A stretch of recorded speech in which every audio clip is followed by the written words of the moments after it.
The most interesting detail about the Satavahanas relates to their family structure. In the Aryan society in North India, father enjoyed greater importance than mother. But the Satavahanas show traces of a matrilineal structure. It was customary for their kings to be named after their mothers. Such names as Gautamiputra and Vasishthaputra indicate that in their society, mother enjoyed a great deal of importance. Queens made important religious gifts as their own right, and some of them even acted as regents. Queen Nayanika, wife of Satakarni I, was the third Satavahana ruler and the dynasty's notable queen who controlled the Deccan region of India. She was the first monarch to have a coin made in her honor even prior to Queen Victoria. The discovery of 2 silver coins and the Queen Nayanika inscriptions at Nanegar in Junnar are crucial to comprehending the Satavahana era.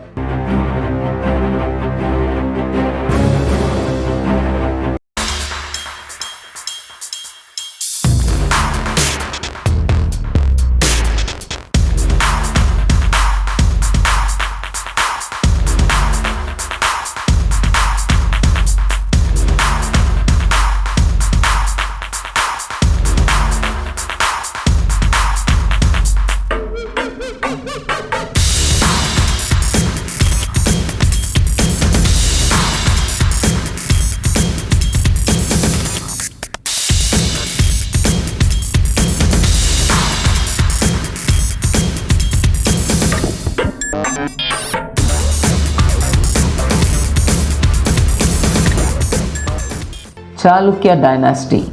The Chalukya queens of Badami in what is now the state of Karnataka produced royal documents, oversaw some of the empire's divisions and made charitable contributions. The senior queen or Patta Mahishi of Chandraditya Prithivallabha Maharaja. She was a gifted Sanskrit poetess and has been compared by some academics to Vijayanka, a significant historical literary figure. She composed poems on a variety of subjects including love, the natural world, seasonal changes, sea and female beauty. Another Chalukyan queen who deserves mention is Lokamahadevi, the queen of Vikramaditya II, who assisted her husband in the building of the Shiva temple at Pattadakal in the 8th century AD in order to commemorate his victory over the Pallavas. She also conferred on the musicians and dancers a number of privileges.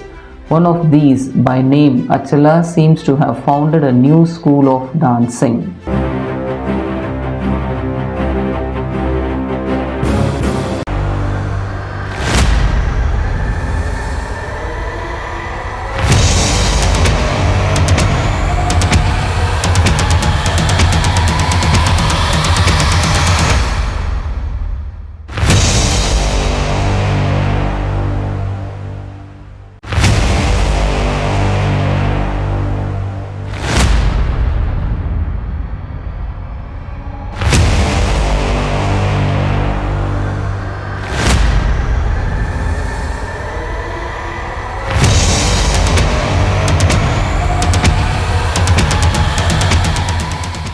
Vijayanagar Kingdom.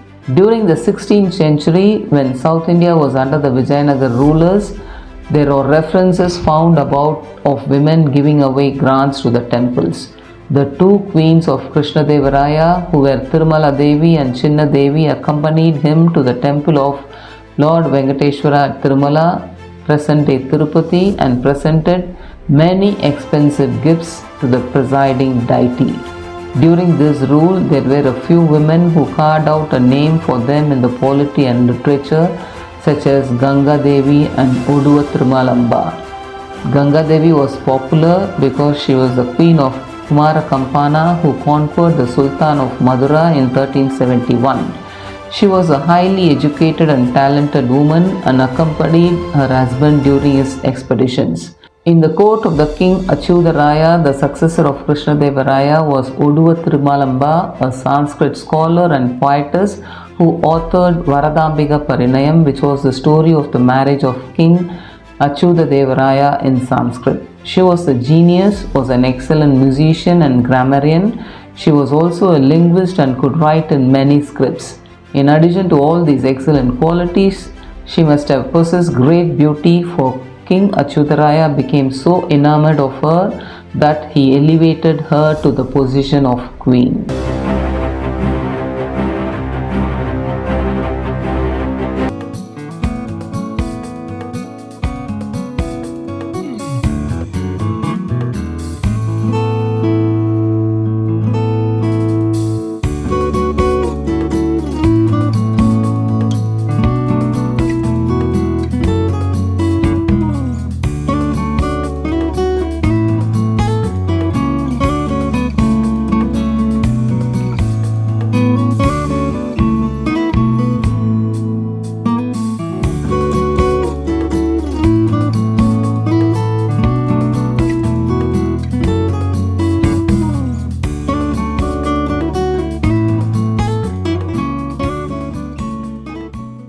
Hoysala dynasty. In South India, art, architecture and religion all advanced during the Hoysala period, which lasted from 10th to 14th century AD. Kanti Kanti, the great Kannada poetess so far known, adorned the court of the famous Hoysala king Ballala I, who was a great patron of learning. Shantala Devi, principal consort of king, is the most significant queen from this period. She was a lovely woman of remarkable intelligence and strong will. She was an expert in music, dancing and other fine arts. Although a general of the Hoysala king Narasimha III constructed the well-known Chennakeshava temple, the queen herself ordered the construction of the surrounding buildings.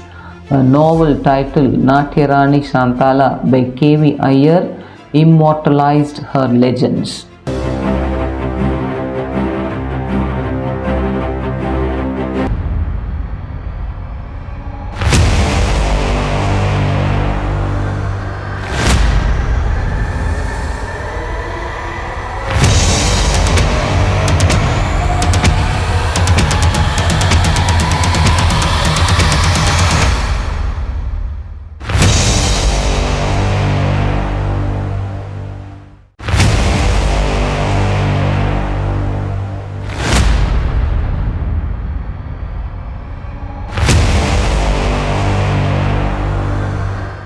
Kakatiya dynasty. Andhra Desa was politically dynamic during the Kakatiya rule.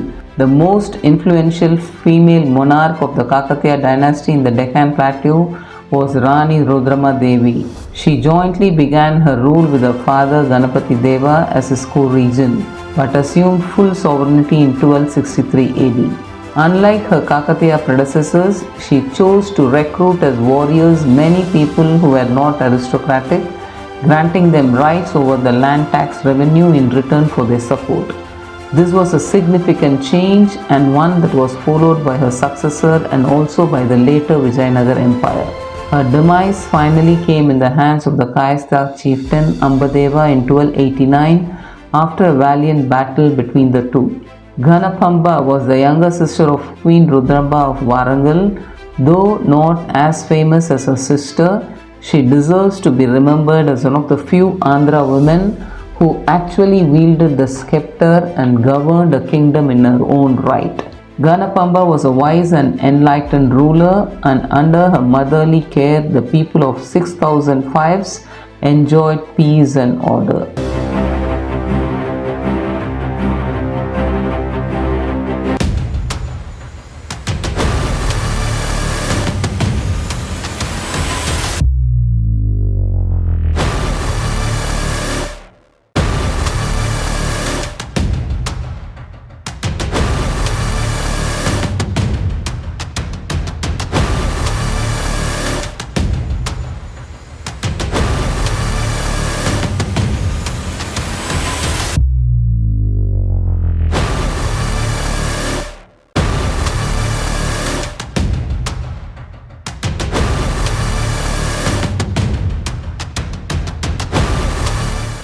Nayak dynasty. The Nayak queens of Tanjore showed interest in arts and literature. Some of them have made distinct contribution to Sanskrit and Telugu literature. Two consorts of Raghunatha Nayak were Maduravani and Ramabhadrambha. As women, they showed their excellent talents in arts and literature, even to the admiration of their male counterparts. Rangajamma, the consort of Vijayaraghava Nayak, was also a versatile genius.